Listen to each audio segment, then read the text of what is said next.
A major power tussle appears to be underway between Israel's defense minister and the Israeli military. You heard that right.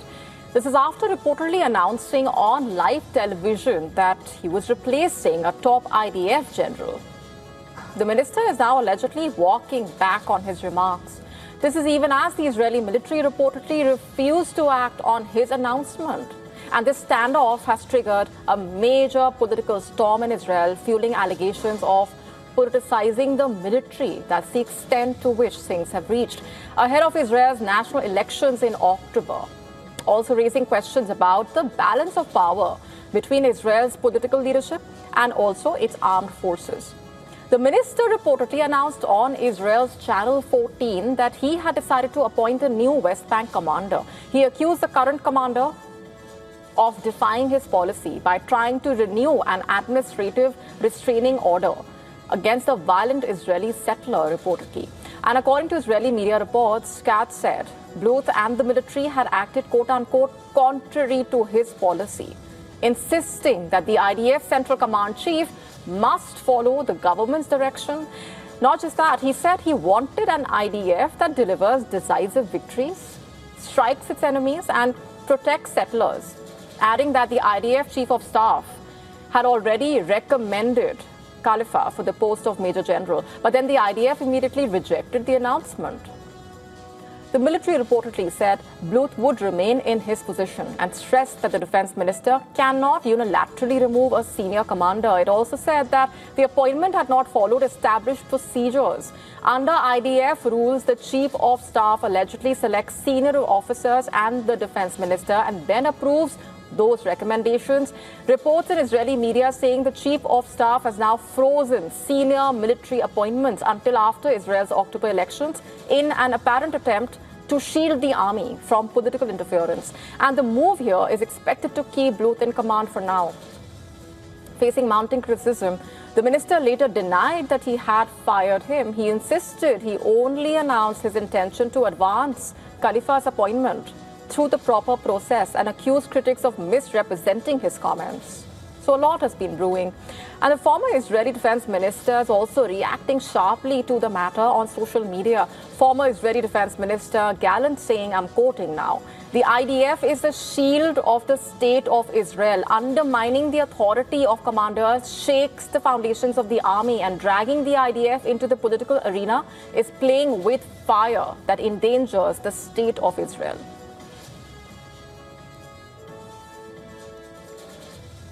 Gallant, in fact, called Katz's Defies move contemptible, saying it crossed the dangerous red line by undermining military commanders and dragging the IDF into politics.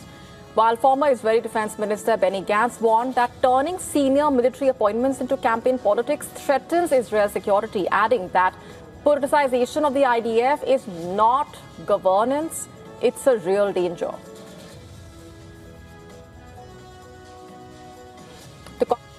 Between Katz and Bluth allegedly stemming from a dispute over an Israeli settler suspected in a brutal attack on a Palestinian man.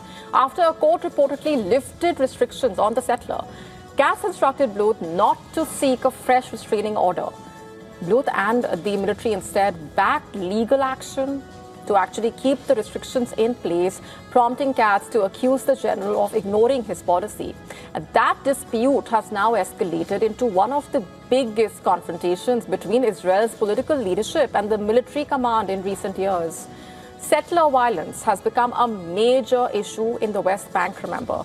The United Nations recently warned the violence has hit an all-time high. International calls continue to grow towards ending Israeli occupation, which also includes recent condemnation from close ally United States. According to the United Nations, at least 18 Palestinians have died this year in attacks involving settlers.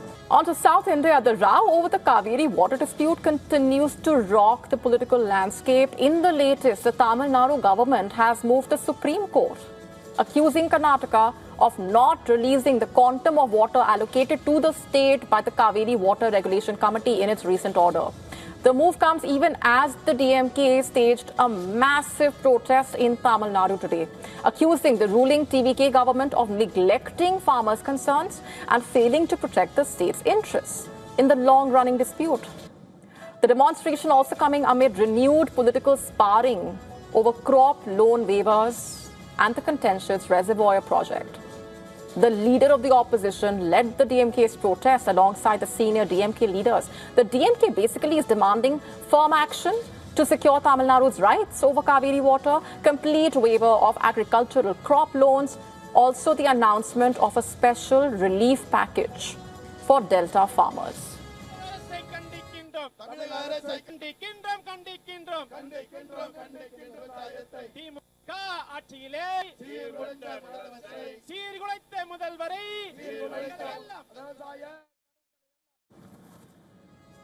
The DMK says the protest is aimed at pressing the Vijay-led government to act more decisively on issues affecting the farming community, particularly water security and agricultural relief. The party has warned that a larger statewide agitation could follow if the government continues to ignore the farmers' concerns.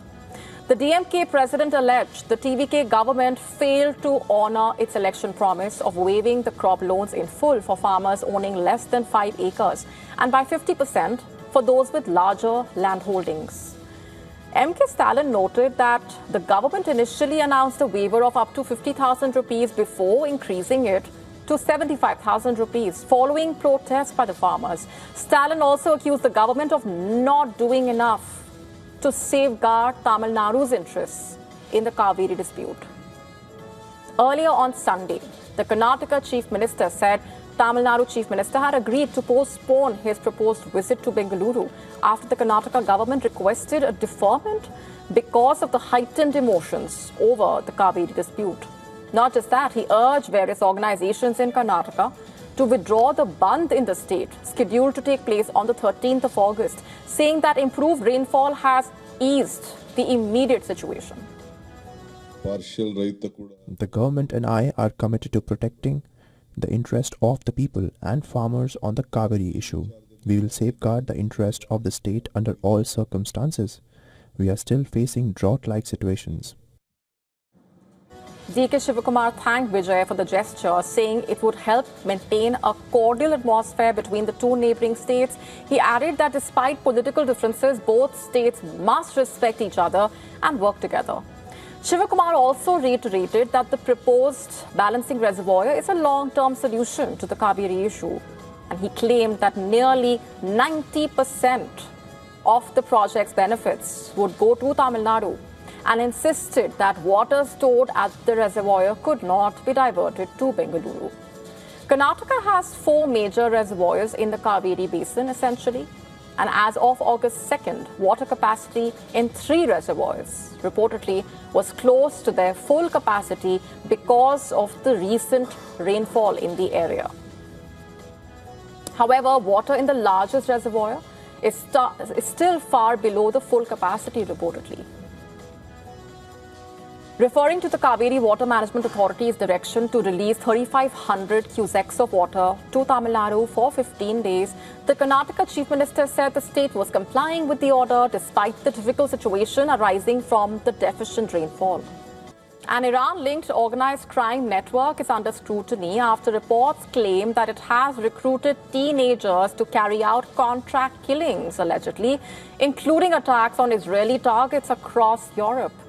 The BBC reports that the Foxtrot network, a European criminal organization allegedly linked to the Iranian regime, is believed to be responsible for around 35 murders, allegedly, along with several attacks and attempted attacks on Israeli targets across Europe since 2022.